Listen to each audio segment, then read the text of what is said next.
സംസ്ഥാനത്ത് അതിതീവ്ര മഴ തുടരുമെന്ന കാലാവസ്ഥാ നിരീക്ഷണ കേന്ദ്രം 5 ജില്ലകളിൽ റെഡ് അലർട്ടാണ്.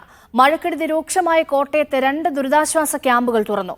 റോഡുകളിൽ വെള്ളക്കെട്ട് രൂക്ഷമായി, പലയിടത്തും ഗതാഗതം തടസ്സപ്പെട്ടു. ഫിഞ്ചാൽ ചുഴലിക്കാറ്റിന്റെ സ്വാധീനഫലമായിട്ടാണ് കേരളത്തിലും മഴ ശക്തി പ്രാപിക്കുന്നത്. കാസർഗോഡ്, മലപ്പുറം, കോഴിക്കോട്, വയനാട്, കണ്ണൂർ എന്നീ ജില്ലകളിലാണ് റെഡ് അലർട്ട്. മഴ മൂലം കാസർഗോഡ് നാളെ നടത്താനിരുന്ന ഭിന്നശേഷി കായികമേള മാറ്റിവെച്ചു. ഇന്ന് മഴയ്ക്ക് ശമനമുണ്ടെങ്കിലും കോട്ടയം ജില്ലയിൽ മഴക്കെടുതി രൂക്ഷമാണ്. വാകത്താനം, പുതുപ്പള്ളി പഞ്ചായത്തുകളിൽ ദുരിതാശ്വാസ ക്യാമ്പ് തുറന്നു. കൈതേപ്പാലത്ത് തോട് കരകവിഞ്ഞ് വീടുകളിൽ വെള്ളം കയറിയതിനെ തുടർന്ന് ഫയർഫോഴ്സ് എത്തി ആളുകളെ ഒഴിപ്പിച്ചു.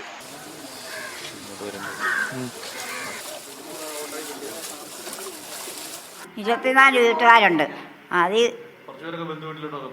പോയി അല്ലാത്തവരൊക്കെ അവിടെയുണ്ട്. പിന്നെ ഒരാളെ എടുക്കാനുണ്ട്. കാലൊന്നും മേലെ നീരുമായിട്ട് ഇരിക്കുക, മൊത്തം തളർന്നിരിക്കുക. അവിടെ ഇരിപ്പുണ്ട്. എൻ്റെ മോനെ മുട്ടറ്റും വെള്ളമുണ്ട് വരയ്ക്കകത്ത്. ആ വള്ളത്തലാവും ഇവിടെ കൊണ്ടുവന്ന് ഞങ്ങൾ.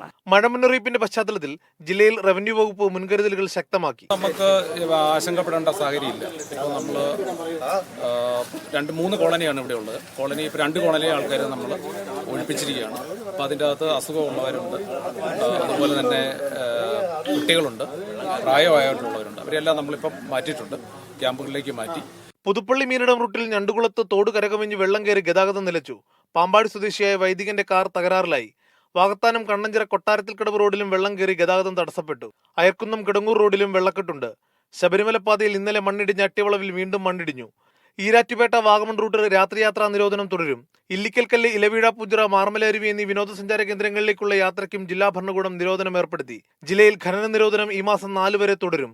മണിമല, മീനച്ചിലാറുകളിൽ ജലനിരപ്പ് ഉയർന്നതും ആശങ്കയാണ്. മീഡിയ 1 കോട്ടയം.